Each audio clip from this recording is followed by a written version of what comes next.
Brad Pitt made a slasher movie? Yes, he did. In 1989, Brad Pitt, pre-fame, he'd done a little bit, done some TV, he'd done some minor roles, but he really wasn't known yet, co-starred in the film Cutting Class. The real star of the film is Jill Schoelen, who'd been in a ton of stuff. And the other star of the film is Donovan Lietch, who'd done a little bit and did a little bit more, but this was kind of an early role for two out of the three cast members. This has just seen a new 4K and Blu-ray release from the MVD Rewind collection. The MVD, what is this? The MVD 4K Laser Vision collection, which is a cool, fun little thing they do. And I'll show you the packaging later, which will make sense as to why they call it that. So this is a film I think I first saw this on cable, probably HBO or Cinemax when it was new. So it didn't really get much of a theatrical release. It mostly went straight to video. And I watched it and I remember not thinking much of it at the time.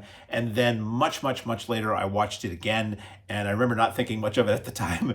And it really didn't linger in memory. The only memory I had of this movie before I watched this disc last night was I never really thought that much of the movie. So I've watched it again with fresh eyes and a few more years on me. And I still don't think very much of it, but I'll tell you all about it anyway. I know it has its fans.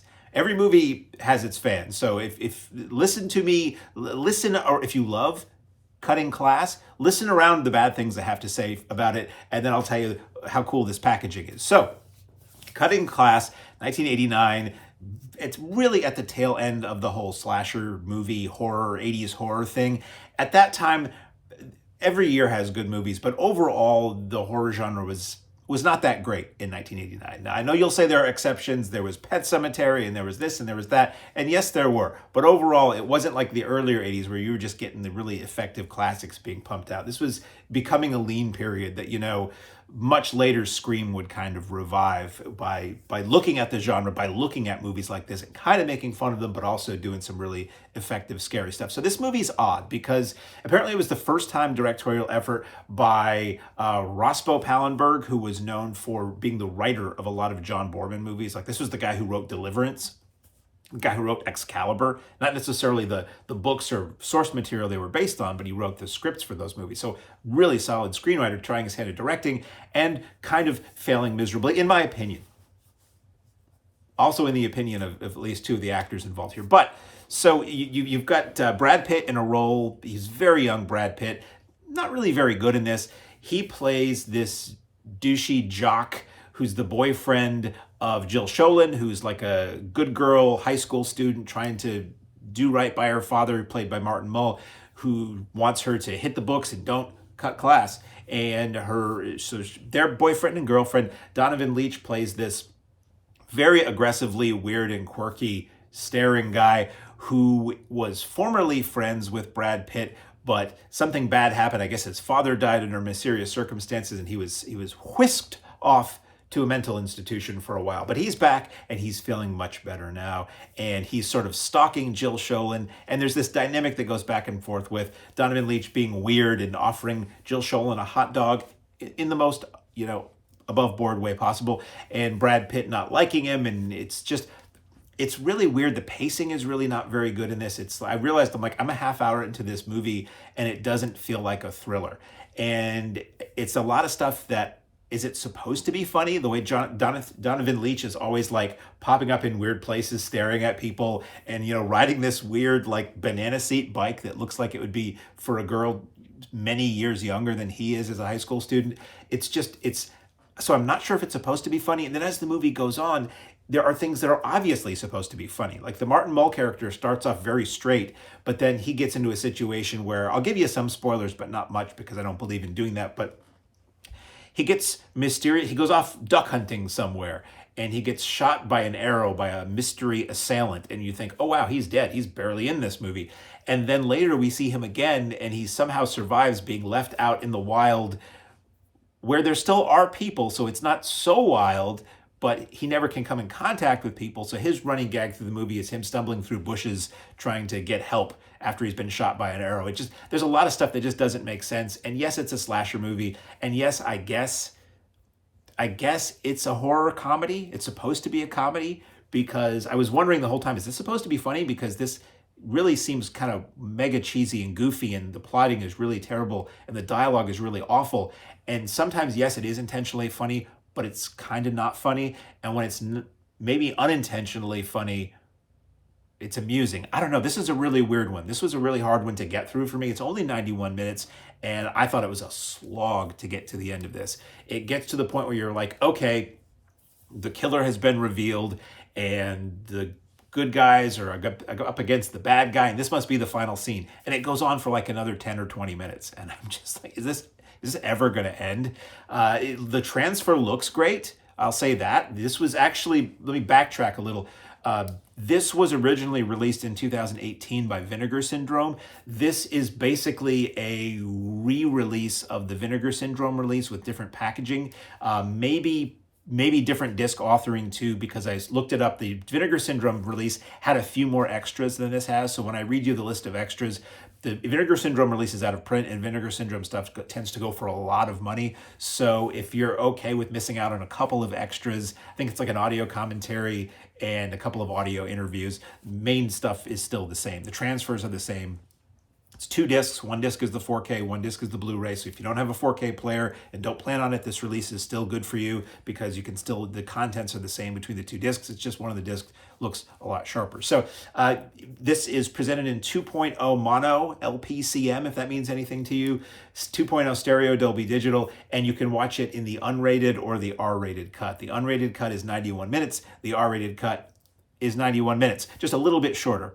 And there is an extra on here that goes and shows you side by side the differences in the 2 cuts as far as the gore is concerned. And I think that that's most of the difference, is that some of the gore is a little bit more, even it's not that gory a film, and it's not that explicit. And it's, for much of it really kind of being a slasher movie, there's not a ton of that in the film. There is one kill that I thought was very successful, very effective, where a woman her face is being pressed against the glass on a photocopier, and you see the sheets coming out, and it's the colored lighting. Felt very Suspiria, very Argento. Felt very much like that opening kill in Suspiria where the woman's face is being pressed against the glass. Just wanted to say that. So the movie itself, back to the story.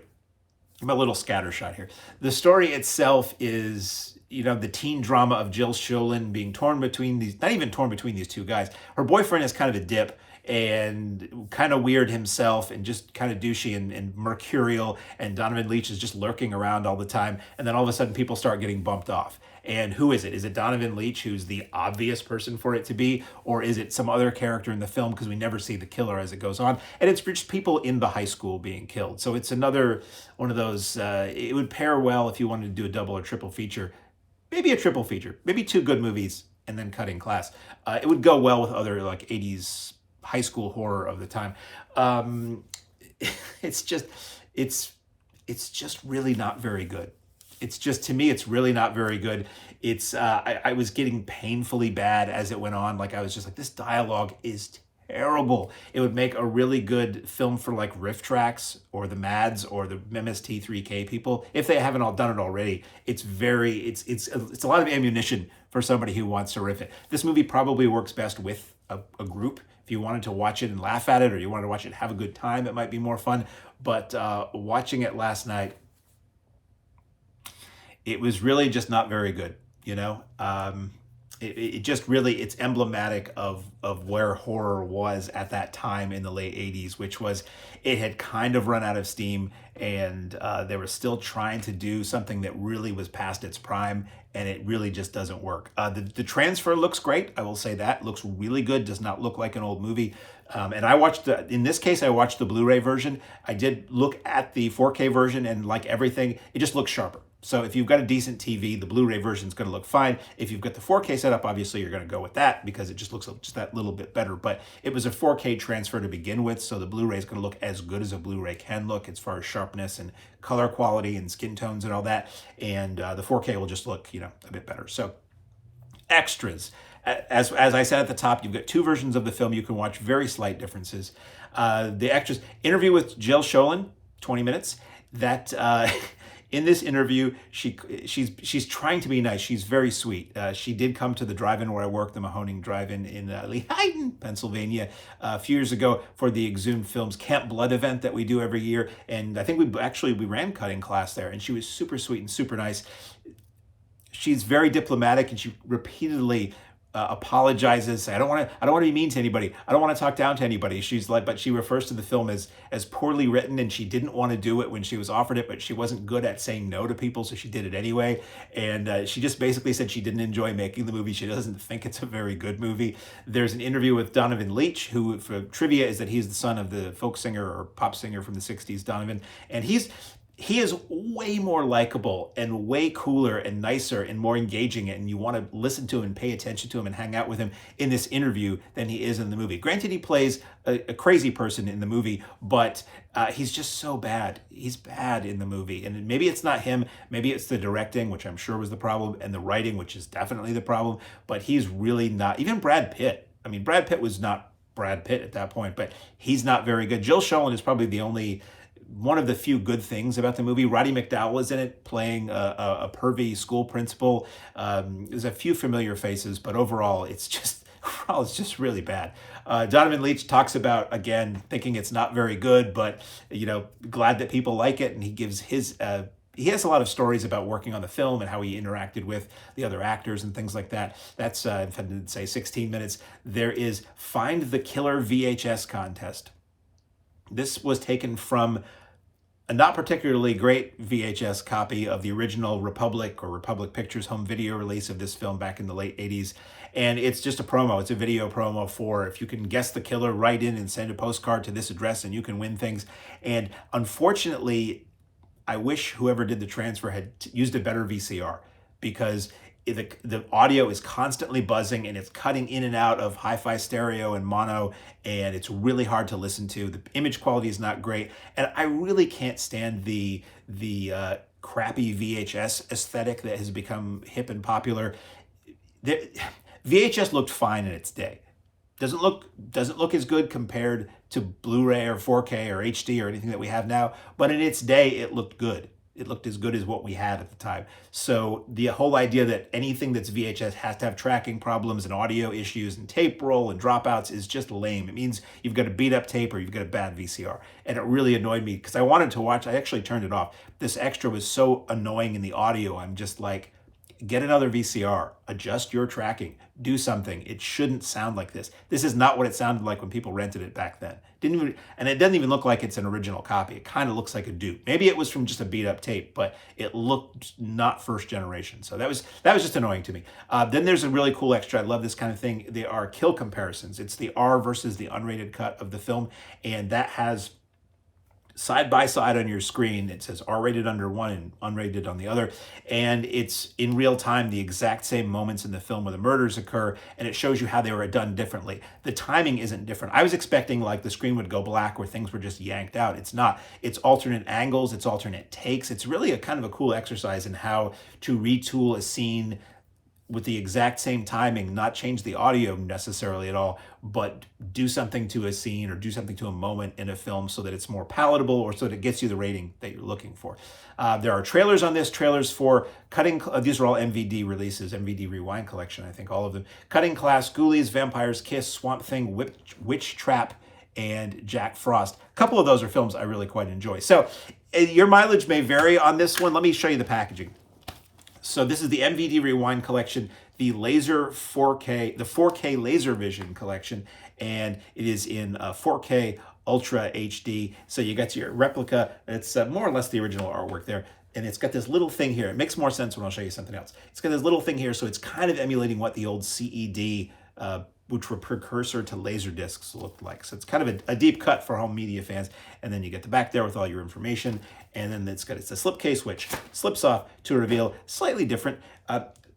Going back to the CED thing, the CEDs oftentimes had, or at least one of the companies that put out CEDs in the old days, the artwork for the film was like in a circle. So that's what they're emulating there. So the front and the back, a little bit different.